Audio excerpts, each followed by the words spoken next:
আসসালামু আলাইকুম ওয়া রাহমাতুল্লাহি ওয়া বারাকাতুহু। আলহামদুলিল্লাহ ওয়াসসালাতু ওয়াসসালামু আলা রাসূলিল্লাহ ওয়া আলা আলিহি ওয়া সাহবিহি ওয়া বারিক ওয়া সাল্লিম। এখন যে বিষয়বস্তুর উপরে হাদিস পড়া হবে বা আলোচনা হবে সেটা হচ্ছে যে মুসাফা করা। আমরা শুধু সালাম করেই ছেড়ে দেই। সালাম করলে আমরা অবশ্যই নেকি পাই, কিন্তু তার সাথে সাথে যদি আমরা মুসাফা করি তাহলে আমরা কি পাবো, আর না করে আমরা কি হারাচ্ছি। আসুন হাদিস থেকে জানি। আন বারা রাদিয়াল্লাহু তাআলা আনহু قال قال رسول الله صلى الله عليه وسلم ما من مسلمين يلتقيان فيتصافحان إلا غفر له ما قبل أن يفترقا রাহু আবু দাউদ। হযরতে বারা বিন আজিব রাদিয়াল্লাহু তাআলা আনহু বর্ণনা করছেন যে রাসূল করিম সাল্লাল্লাহু আলাইহি ওয়াসাল্লাম বলেছেন, যখন দুটো মুসলমান নিজেদের মধ্যে দেখা হয়, সাক্ষাৎ করে, সালাম দেয় এবং মুসাফা করে, তো দুজনার পৃথক হওয়ার আগে আগে আল্লাহ তাআলা ওদের জিন্দেগির গুনাহ মাফ করে দেন। সুবহানাল্লাহ। আন হুযাইফাতুল ইয়ামান রাদিয়াল্লাহু তাআলা আন নবী সাল্লাল্লাহু আলাইহি ওয়াসাল্লাম قال ان المؤمن اذا لقي المؤمن فسلم عليه واخذ بيده فصافه تناثرت خطاياهما كما يتناثر ورق الشجر রাহু তিবরানি ফিল আওসাত। হযরতে হুযাইফাতুল ইয়ামান রাদিয়াল্লাহু তাআলা আনহু বর্ণনা করছেন যে নবী করিম সাল্লাল্লাহু আলাইহি ওয়াসাল্লাম বলেছেন, যখন কোনো দুজন মুমিন বান্দা বা বান্দি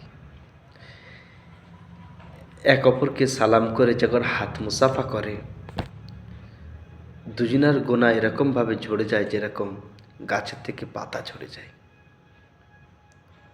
মজমাউজ জাওয়াইদ তিবরানিতে এই হাদিসের কিতাবের মধ্যে এসেছে। আন সালমান ফারসি রাদিয়াল্লাহু তাআলা আন নবী সাল্লাল্লাহু আলাইহি ওয়াসাল্লাম قال ان المسلم اذا لقي اخاه مسلما فاخذ بيده تحتت عنهما ذنوبهما كما يتحات الورق عن الشجرة اليابسة في يوم ريح عاصف إلا غفر لهما ولو كانت ذنوبهما مثل زبد البحر রাহু তিবরানি ফিল মজমা উজ-জাওয়াইদ। হযরত সালমান ফারসি রাদিয়াল্লাহু তাআলা আনহু বর্ণনা করছেন যে রাসূল করিম সাল্লাল্লাহু আলাইহি সাল্লাম বলেছেন, যখন কোনো মুসলমান ভাইয়ের সাথে দেখা করে এবং তার সাথে সালাম বিনিময় করে, তাদের হাতে মুসাফা করে, তো ওদের শরীর থেকে গুনাহ এরকমভাবে ঝরে যায় যেরকম শুকনো গাছ থেকে পাতা ঝরে যায় ঝড়ের দিনে।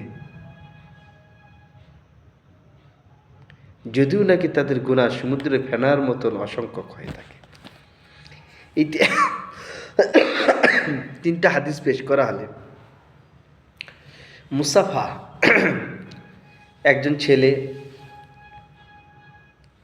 তার মায়ের সাথে, তার দাদির সাথে, মহিলাদের মধ্যে তার নানির সাথে, তার খালার সাথে মুসাফা করতে পারে। আর নালি মহিলাদের মধ্যে যে কাউকে মুসাফা করতে পারে, পুরুষের মধ্যে যে কাউকে মুসাফা করতে পারে, মুসলমান হওয়ার শর্ত।